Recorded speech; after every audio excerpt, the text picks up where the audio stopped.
Cette conférence permet d'établir ce qu'on appelle la cartographie du risque d'investissement en Côte d'Ivoire pour les investisseurs nationaux, régionaux et internationaux. Chaque investisseur se pose la question de quelle est l'opportunité d'investir dans un pays, quel est le retour sur investissement auquel il devrait s'attendre et quel est le risque qu'il prend de perdre son capital en investissant dans ce pays. C'est toutes ces questions-là auxquelles nous voulons répondre pour les investisseurs, pour qu'ils comprennent quelle est l'opportunité pour eux d'investir dans ce pays-là.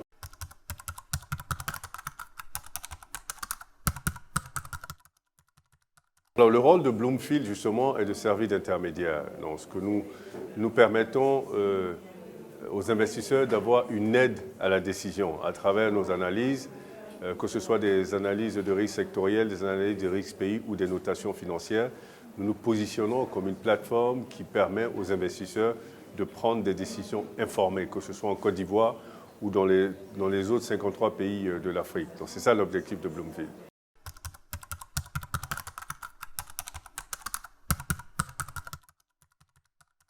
Nous voulons parler de la décentralisation économique de la Côte d'Ivoire, parce que nous comprenons que 80% de l'activité économique est centralisée dans la capitale, ce qui évidemment pose énormément de problèmes.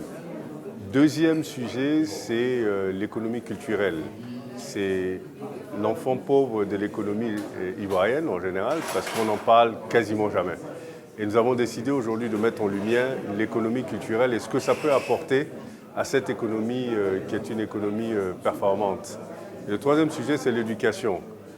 L'éducation en Côte d'Ivoire semble être une priorité, parce que nous voyons la contribution budgétaire. Cependant, les résultats sont faibles. Et nous voulons comprendre pourquoi les résultats sont faibles. Et le dernier point, c'est l'environnement sociopolitique, donc le paysage politique qui est en pleine mutation.